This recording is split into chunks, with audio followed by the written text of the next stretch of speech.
Welcome to our presentation on returning to school following lockdown and COVID-19.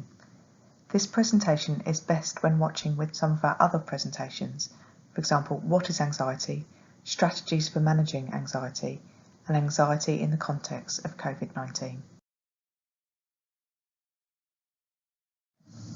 During this presentation, we hope to cover school closures during COVID-19 and lockdown, emotional well-being during lockdown and the experience of loss, adapting to the new normal and getting your child ready to return to school, recognising anxiety in your child, and top tips for managing anxiety, particularly about returning to school.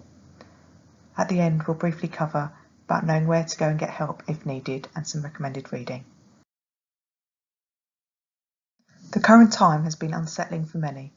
It is important to look after yourself. This will help you to recognise, understand and manage your child's anxiety more effectively. As schools are reopening for some, we wanted to discuss the anxiety this may raise and help you as parents to plan your child's transition back to school and the new normal. During the coronavirus pandemic, schools have had to close to the majority of children and the country has gone into lockdown. This was a decision that was made suddenly and will for many be experienced as an abrupt ending and the beginning of a new time of uncertainty. With the lockdown came huge disruption to our lives and routine, and for many it will have felt anything but normal, and instead brought up all sorts of emotions such as anger, sadness and worry. Over the months, people may have settled into a new routine and a new normal. Both parents and children will have experienced loss. However, due to their age and inexperience, children have had less time to build up resilience to cope with losses, and so may become more anxious, somewhat due to their lack of control of the situation. On the next slide, we detail some of those losses both parents and children may have experienced.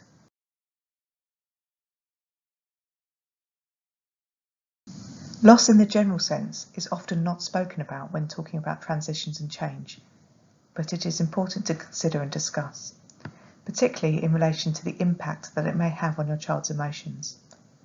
Experiencing loss can create feelings of sadness and also anxiety about how things will be, without a certain aspect or person that has been lost. On this slide are some examples that as parents and children we may have experienced that are quite similar.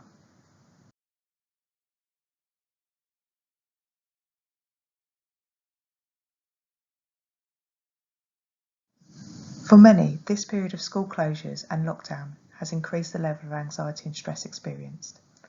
There's lots of uncertainty around what aspects of our lives have changed without having much clear idea about when and how things will go back to how we remember.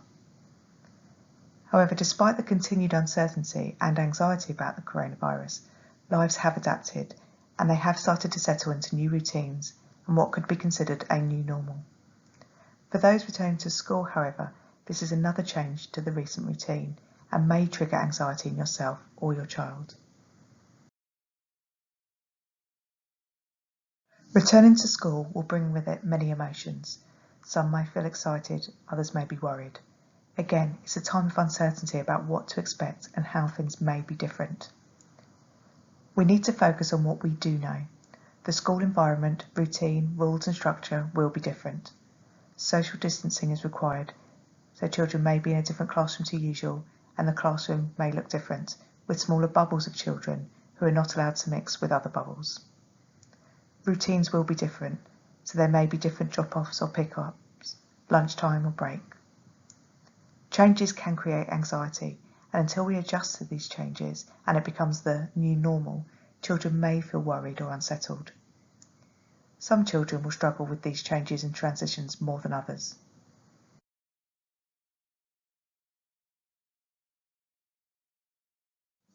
We have lots of transitions in our lives, some we notice more than others.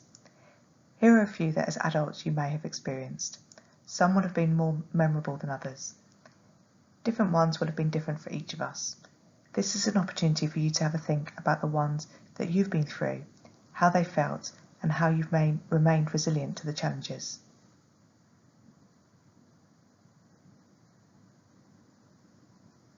It would be helpful to think about this when considering your child's transition back to school and how they usually cope with change. So you could ask yourself these questions.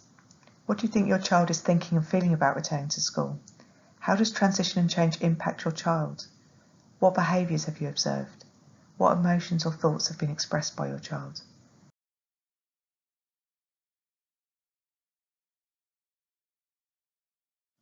Here are some of the known phases of transitioning. When we go through a change or transition, we are thought to need to go through these phases to become used to the new normal.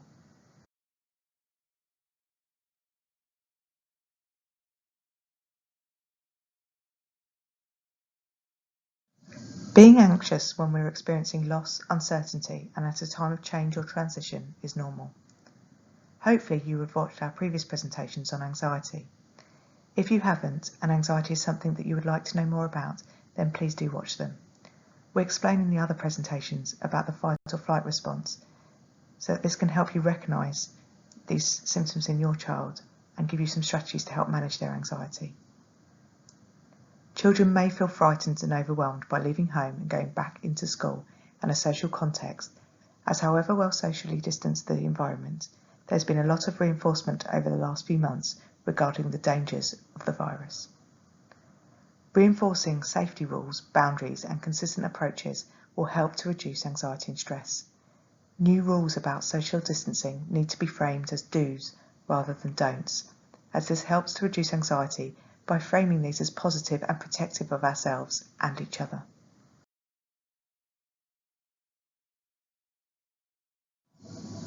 Anxiety is not always obvious. This slide shows how anxiety may present differently across different age ranges.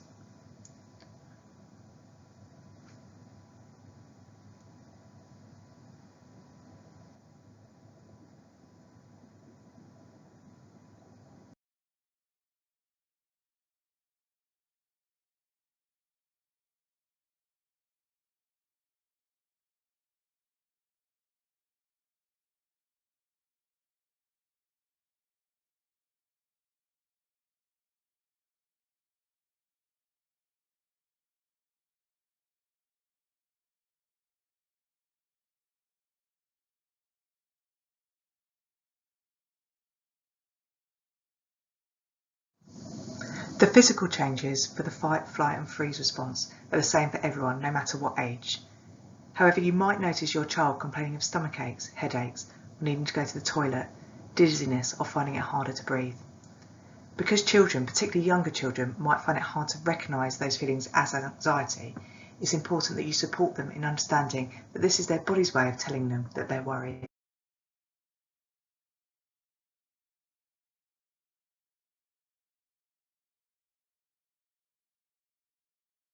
During times of anxiety, our children may struggle to identify that they're worried or what they might be worried about.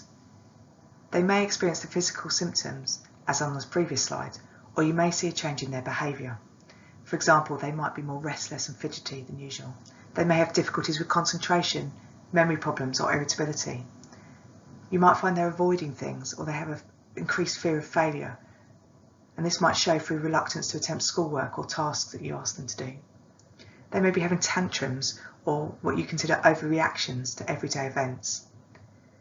They may be more likely to be more perfectionistic in terms of what they're trying to do, trying too hard, spending too long on tasks, worrying about making mistakes.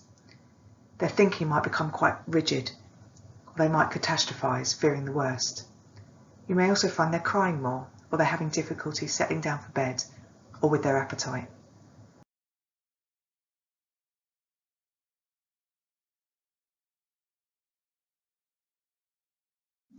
It can be helpful to communicate with your child's school so that together you can help your child feel safe, welcome back and nurtured.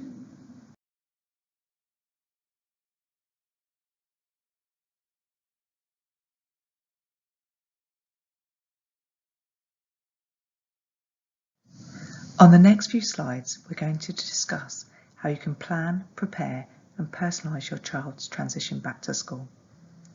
Managing their anxiety in a planned rather than reactive manner will help reduce their anxiety and increase their confidence in managing the new routine and expectations.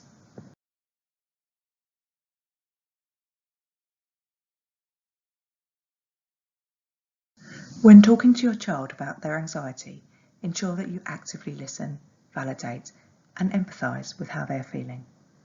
You can do this by reflecting back to them that you can see that they are worried, or telling them that if you were thinking those worrying thoughts, you would feel worried too. Anxiety is a normal response to a sense of threat, and it is important to normalise a child's reaction. These strategies will encourage your child to label and express their emotions, helping them to understand them better. Be available to talk and show that you're listening, and be curious, attentive, and accepting of what they may be sharing. Some children prefer talking when distracted by an activity, like whilst playing games or doing exercise. Social support is another key element of our resilience. You may have used technology to socialise during lockdown. Now is an opportunity to get reacquainted with friends and peers in preparation for the transition back to school.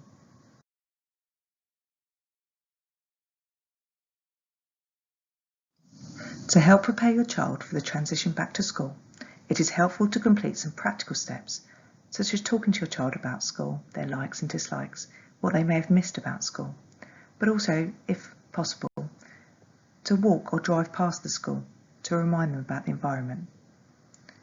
It's also important to continue to do some work at home and keep in contact with their friends and teachers.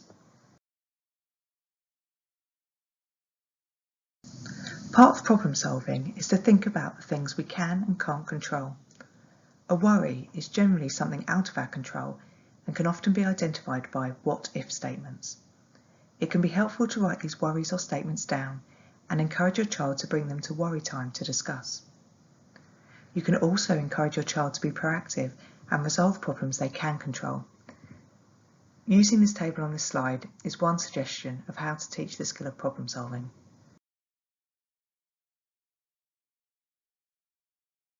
The CBT model of anxiety shows how our thoughts, feelings and behaviours are all connected. If we're having anxious thoughts such as I can't cope or something terrible is going to happen, we're more likely to feel anxious and be fearful. These thoughts will trigger the fight, flight or freeze response, and we'll have those physical sensations of anxiety in our body which are really quite uncomfortable. Often then we choose to behave in a certain way which we think is helpful at the time because it stops those uncomfortable feelings. So we often avoid, escape or freeze. We try to cope by doing things that make us feel better in the moment and we believe are keeping us safe. These behaviours, although helpful at the time, often reinforce that anxiety and reinforce those anxious thoughts. And so next time the same situation is triggered, we're more likely to think anxious thoughts, feel anxious and reinforce those behaviours.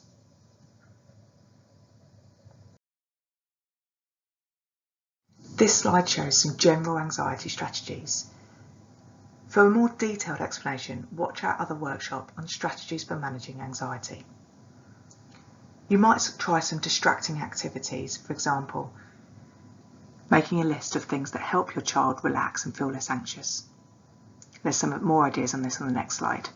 You might try worry time or a worry box, because as you know, telling yourself or your child not to worry only makes you worry more.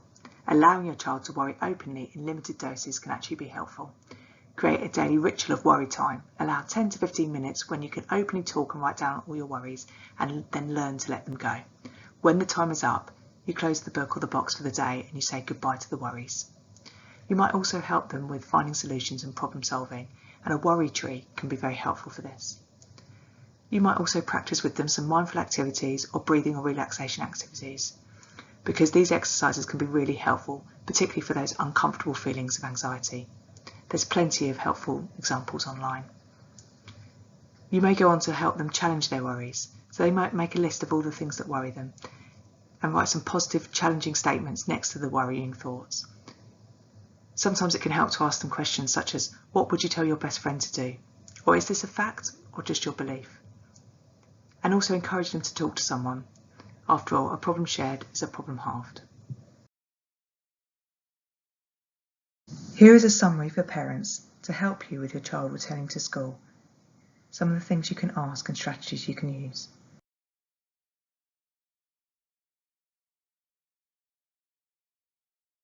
And here are some additional back to school tips.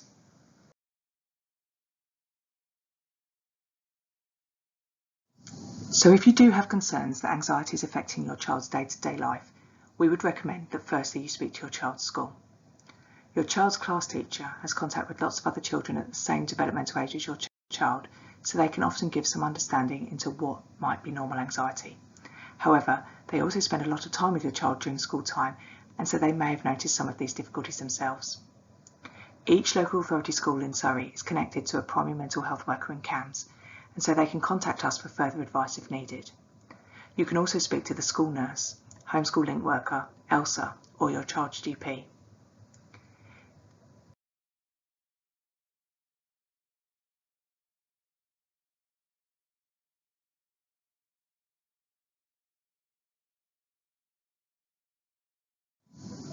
We know that there is a lot published on websites offering support to parents and tips on managing anxiety, and here are just a few useful websites that we'd like to recommend. Here are a few books that we recommend as further reading for parents and young people.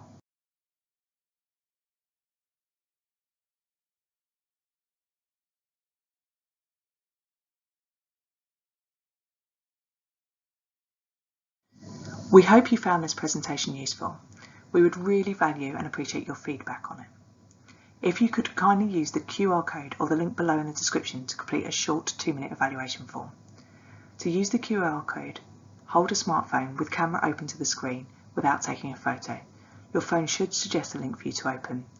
This will take you to our online evaluation form. Should you have further questions about the content of this presentation, we plan to run some live question and answer sessions with CAMHS professionals. This will give you the opportunity to ask questions and seek further advice. During the evaluation form, you'll be asked if you would like to be contacted to attend one of these virtual sessions. If you found this presentation helpful, please do have a look at some of the other presentations, including what is anxiety, strategies to manage anxiety, and returning to school after lockdown.